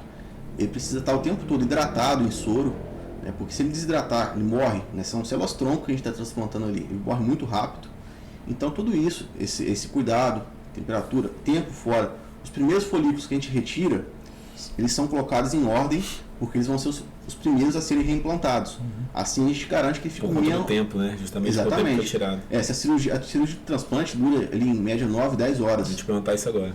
A cirurgia desde quando começa o processo de transplante, dura 10 horas até fechar. Isso depende da quantidade de folículos que a gente for transplantar. Né? A gente consegue transplantar até mais de 7 mil folículos numa cirurgia só. É muita coisa. Né? Mas o que garante que a gente consegue fazer esse tipo de cirurgia tão grande? é justamente esse cuidado, né, a velocidade que a gente faz o transplante para evitar que os folículos morram, né? Se demorar muito, né, o folículo vai morrer. Agora até esqueci o que você tinha falado, peraí. A última pergunta? Em relação ao tempo, em relação justamente ao tempo de transplante e a conservação dele ali no período. Você falou que leva 10 horas. O primeiro que é retirado, ele leva quanto tempo para ser reimplantado ali nesse período? Exatamente. Apesar da cirurgia demorar 10 horas, né, o folículo não vai ficar 10 horas fora do corpo. A gente começa a extração. O relógio começa a contar a partir do momento que você tira o folículo. Começa às 8 horas da manhã. Né, a parte da implantação, né, quando a gente vai pegar o folículo e recolocar ele. Pegar o primeiro que foi retirado. O primeiro que foi retirado. Inclusive na clínica, na sala de transplante lá, tem um relógio lá para você calcular. Tem o relógio, tem o termômetro, tem tudo para a gente, né, saber exatamente isso. A espessura do fio também, né? Isso, na sala, antes da cirurgia, a gente vê a espessura do fio, né, para o paciente, que a gente já consegue ter uma expectativa do resultado. Quanto mais grosso o cabelo, mais resultado, mais cobertura o paciente tende a ter. O cabelo mais fino, né, a gente acha o cabelo fino, lisinho é o melhor. Não, na verdade o cabelo grosso, quanto mais crespo, mais volumoso, mais cobertura vai dar. É isso que a gente busca no transplante. Aí você estava falando o primeiro que é retirado. O que tira é o primeiro a voltar. Em quanto tempo? O ideal é ficar não ultrapassar 8 horas fora do corpo. Mas quanto menos tempo, melhor. Né? Então a gente começou 8 horas da manhã a cirurgia, a extração acabou meio-dia, abertura dos canais, né? Acabou 1 hora, então 1 hora da tarde vai ser reimplantado, ou seja, de 8 às 1, 5 horas fora do corpo, a gente está reimplantando o folículo e a gente garante que ele vai nascer, foi bem cuidado, a gente sabe que ele vai nascer. Se eu não tivesse essa preocupação, né, a grande maioria dos lugares não tem essa preocupação, o primeiro que fosse retirado, tivesse ficado espalhado ali, jogado, ele poderia ser o último a ser reimplantado, ou seja, ele ficaria 10 horas fora do corpo. Se a maior parte dos folículos ficam 10 horas fora do corpo, o que vai garantir que o cabelo vai nascer? Né? Vai nascer muito menos do que se fosse feito em ordem cronológica. E já teve algum caso que, não que não tenha dado resultado, não é isso, mas que não tenha ficado como o doutor especialista esperava que pudesse ficar? Infelizmente, sim. Né? Nem sempre, como eu falei assim, nem sempre o resultado depende da gente. Eu sempre sou muito sincero, né, no momento da avaliação do paciente, porque quando o paciente quer uma coisa que a gente não consegue fazer, seria contraindicado a cirurgia para ele. Mas quando eu falo, né, que o que está dentro da expectativa dele é o que a gente consegue entregar e não fica como ficou, isso também gera uma frustração em mim. Mas foi o quê? Foi o folículo que foi mal cuidado, o folículo não nasceu, foi culpa, erro médico? Muitas vezes, né, graças a Deus, a maioria das vezes, não. Né? O que acontece é que o folículo pode não nascer, não ficar, nasce, né? A maioria nasce, mas não ficou do jeito que eu gostaria que ficasse, é uma patologia que o paciente pegou posteriormente. Né? A culpa é do paciente. Não, às vezes é uma foliculite, né? Complicações que podem ter após a cirurgia, qualquer cirurgia pode ter complicação que vai atrapalhar a evolução do transplante. Então, quando tem uma infecção, né, o paciente adquiriu uma infecção nos folículos ali, deu a foliculite, e aí pode matar o folículo que a gente colocou no lugar. Não foi o erro médico, não foi o erro na cirurgia, mas foi uma patologia que o paciente adquiriu posteriormente que vai atrapalhar o resultado dele, não garantindo um resultado de qualidade como a gente gostaria e costuma entregar. Alguém já chegou lá com uma foto e falou, quero esse cabelo aqui. Não teve esse caso ainda? Não Só quer meio recuperar um pouco da... de acordo, o desenho da hairline, tudo é de acordo com o que a gente consegue, com o rosto do paciente. Né? Tem as medidas, o tamanho da testa varia de acordo com o que o paciente tem disponível na área doadora e o que ele tem de calvície. Né? Um calvície grau 7, não tem como deixar uma testinha pequena, né? De quando ele tinha 15 anos, porque é questão matemática mesmo, né? A quantidade de folículos espalhado numa determinada área. Quanto maior a área, mais ralo, mais rarefeito vai ficar o resultado. Enquanto menor a área, mais concentrado os folículos, mais cheio, mais denso vai ficar o resultado. Já teve gente que fala assim, eu não quero cabelo nenhum aqui, pode tirar tudo e colocar tudo em cima. Tem muito, mas é impossível. Né? A gente vê que o folículo fica muito próximo um do outro. E o punch que a gente pega, apesar de ser um punch bem fino, se tirar todos os folículos, ele vai emendando o furo, de tão próximo que é. Ou seja, tirar tudo e colocar tudo em cima é a mesma coisa que escalpelar o paciente. É impossível. Não tem como fazer, causar um dano irreversível ali na área doadora do paciente e ia colocar a vida dele em risco. E você também está complicando pro seu lado, né? Porque, em outras palavras, ele quis dizer assim, ó, se é pelo rosto, se o rosto é bonito, vai botar o fio mais bonito. Se o rosto é feio, vai botar um fio mais feio. Então, no seu caso, tá complicando para você. Cara, eu tenho descoberto bastante coisa aqui que, quando a gente fala, como eu falei no início, fio a fio, isso foi o que mais me chamou a atenção, inclusive. Eu achava que era de fato o fio solto ali, que era retirado e colocado, e a gente vê que não é tão simples assim. Talvez até a complexidade do processo, do procedimento, seja ainda maior. E aí eu sei que tem toda uma questão de ética, para não falar da questão de custo, de operacional, da cirurgia, mas até para a galera de casa entender o custo alto de um procedimento. Se dá também por conta da complexidade do processo. É uma cirurgia de alta complexidade, apesar de ser uma cirurgia pouquíssimo invasiva. Sim. Né? São muitas variáveis e muito trabalho, né, manual ali, detalhado, para a gente conseguir fazer uma cirurgia dessa. É uma engrenagem, que se um detalhe falhar... Uma cirurgia de 10 horas, a gente já limita a quantidade de cirurgias que o médico consegue também fazer por dia. Hoje são quantas pessoas que fazem parte da sua equipe na hora da cirurgia? Em cada sala sou eu e mais 4 funcionários para conseguir dar conta da cirurgia. Dá pra gente ver o nível de complexidade disso. Enquanto está lá, né, a dupla extraindo, retirando o folículo, tem uma dupla contando, separando, guardando ali no gelox, na parte hidratada no gelo. Né? Então tem que ter todo um sistema, as engrenagens todas funcionando normal, conjuntamente para poder funcionar e dar certo o transplante. É uma coisa muito complexa. É diferente, por exemplo, de uma cirurgia, não desmerecendo, não diminuindo, né? Mas um médico consegue fazer 10 cirurgias de silicone num dia. É uma cirurgia de 40 minutos, que somente ele, né, mais um instrumentador, ele atua, coisa rápida. O transplante é uma coisa mais complexa e o resultado vai ser após meses. Né? Não é uma cirurgia que a pessoa já sai satisfeita com o tamanho e tudo, não. Né? O cabelo vai crescer após meses. Esperar crescer. Eu cheguei... A gente, obviamente, faz uma pesquisa do nosso entrevistado aqui, a nossa produção envia pra gente. Dentro do Instagram, a gente vê muita... quando a pessoa fez o tratamento, fez o transplante, a cabeça parece que está pururucada, né? Ali no início. O que é aquilo ali? Aquilo ali é a irritação? Aquela bolinha, né? Isso, no transplante imediato, é a parte da epiderme, a pele de onde a gente tirou. Né? A gente não pode enfiar o folículo todo para dentro da pele, porque a pele cicatriza por cima e quando o fio vai nascer, causa uma foliculite. O fio não encontra saída e aí ele encrava e dá uma foliculite. É um problema no pós-cirúrgico. Então, quando a gente faz a cirurgia, a gente não pode deixar isso acontecer. Tem que deixar a pele do folículo que foi transplantado um pouco para fora. Né? Aquilo ali nada mais é do que a epiderme, a pele de fora, mais uma hidratação do soro, que fica ali parecendo uma bolinha branca. Após 30 minutos sem jogar o soro, sem hidratar, ele murcha, murcha e torna a coloração da pele normal. O doutor falou mais de uma vez, inclusive, da foliculite. Existe algum outro fator, alguma outra consequência que pode também trazer algum fator negativo? Sim, né, os hábitos e vícios do paciente. Quando o paciente, por exemplo, é fumante, a circulação sanguínea dele já é um pouco prejudicada e a oxigenação da pele, né, que é um tecido periférico, é menor. Então tende a dar um resultado, a pega do folículo pode ser menor, tem chance de ter ainda uma complicação, necrose de área receptora por conta do uso do cigarro. Né? Pacientes, como lá no início a gente comentou, né, doenças prévias, o diabético, né, por exemplo, muitos pacientes que eu opero têm diabetes.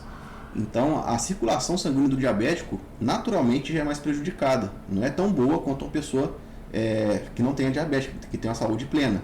Então esse tipo de paciente, a chance de ter complicação é maior, a chance de ter infecção na região do transplante é maior, a chance de pega do folículo é um pouco menor.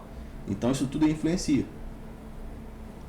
E o que o senhor indica, enfim, já está chegando aqui ao final do nosso bate-papo aqui, o que o senhor indica para quem tem ou que possa buscar esse tipo de tratamento, o transplante? Qual é o indicado? Olha, faça primeiro um processo, uma tentativa de prevenção, ou já pode ir lá na clínica e de repente fazer uma avaliação e ver se é possível ou não? Como é que é a indicação? Cada caso deve ser avaliado exclusivamente, né? cada caso é individual, cada caso é um caso. Então, o paciente que está começando a ficar calvo, né, para ele ter uma solução, né, de qualquer forma, se já está incomodando, qualquer grau de calvície inicial, né, ou mais avançado já está incomodando, é preciso correr atrás, né. Grande maioria das vezes, né, o transplante já pode ser indicado. E na menor parte das vezes, somente um tratamento já corrige ali a questão do paciente. É importante avaliar com um profissional sério, né? Inclusive quem tiver interesse em avaliar o caso, ver se é necessário somente um tratamento ou transplante e tudo, e a gente poder atender, abordar desde o início da melhor forma possível, né? Estamos disponíveis aí para fazer qualquer avaliação. A avaliação presencial, ou por videochamada, ou por fotos, não é cobrado na clínica. Fala o número aí, doutor, vou anotar aqui. É sério? O número da clínica.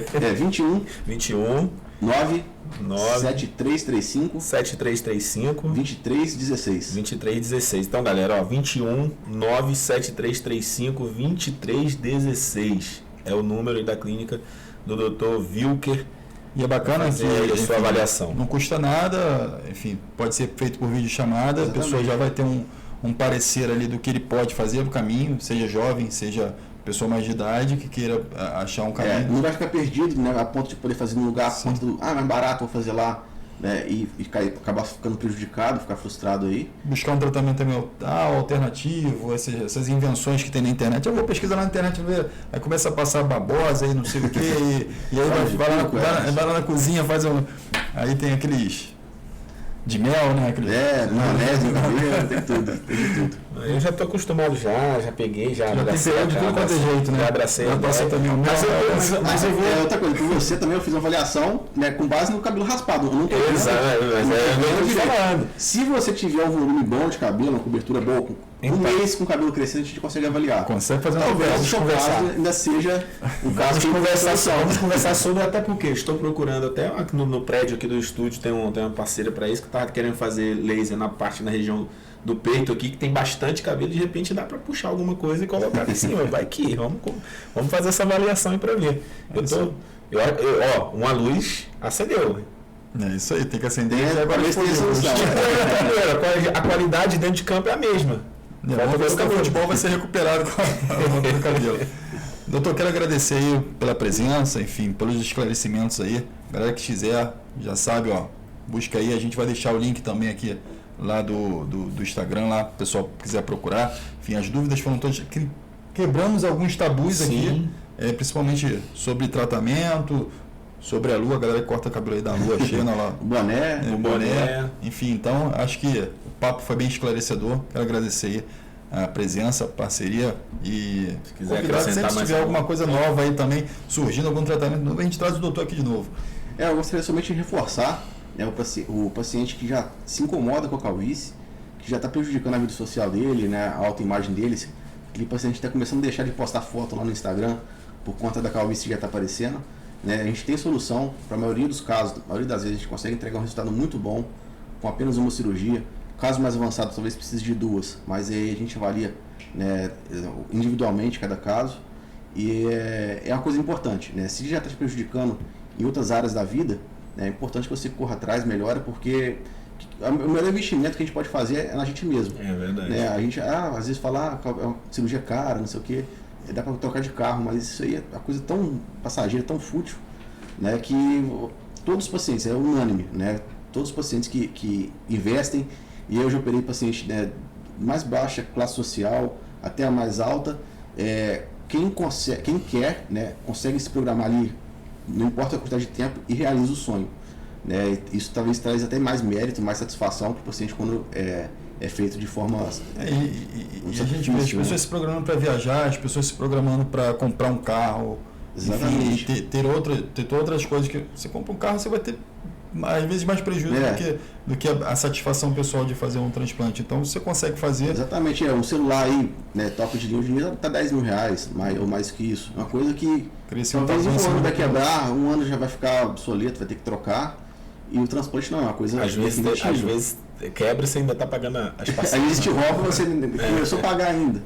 Mandar um abraço pro meu amigo Zaine, lá em Tapetinga, na Bahia, acompanhando o vídeo. Com certeza, tá vendo aí, ó. Pega as dicas aí, pega a visão, meu irmão. Doutor, obrigado mais uma vez. Obrigado. Particularmente aqui também, obrigado pelos esclarecimentos. Você acendeu uma luz, tô falando que acendeu uma luz. Me aguarde, 2023 tá chegando. Então agradecer a galera de casa aí, convidar todo mundo para seguir, para compartilhar aí, agradecer aí ao Chili Peppers, Rafael lá, grande abraço, agradecer também o Felipe lá, Apetite Pizzaria. Apetite Pizzaria. Infelizmente hoje estamos num dia diferente aqui, a pizza não vem aqui, mas o doutor está convidado para comer uma pizza com a gente. Vamos mandar lá pro doutor uma pizza também lá da Apetite Pizzaria, nosso parceiro, vai chegar lá na sua casa. A gente vai mandar lá. Abraço pro Deodone também. Abraço também pro Deodone. Presidente, obrigado aí. E toda a equipe de produção. Toda a equipe de produção, Helena, Rodrigo, enfim, a galera toda que está aqui nos acompanhando também no dia a dia das gravações aqui. E já a gente vai passar para ao vivo, hein, galera? Então se liga aí, já a gente vai estar no ao vivo, então você vai poder interagir aqui com a gente, compartilhar, enfim, mandar para geral aí, para que você possa estar acompanhando aqui nossos bate-papos aqui, né? E não esqueça de seguir nossas redes sociais, Facebook, Instagram, TikTok, dá aquela força no TikTok e tem a campanha do Facebook também, né? Tem a campanha do Facebook. Já tem gente comentando lá. Já teve lá. Tem gente comentando lá e recebendo lá o kit da Chili Peppers, então vai lá, pessoal do Facebook, vai lá no canal, se inscreve no canal e já coloca lá. Eu amo churrasco. Eu amo churrasco. Você vai receber esse kit aqui, ó. Salzinho de parrilha, enfim, a farofinha. Manda lá pro doutor também, doutor. Não sei se o doutor gosta de churrasco. Que negócio. Manda lá para ele lá também. É isso, galera. Obrigado mais uma vez aí a toda essa rapaziada que tá aqui com a gente. E a gente volta na semana que vem com mais um episódio aqui do nosso podcast. É isso aí, galera. Obrigado. Valeu! Valeu, pessoal.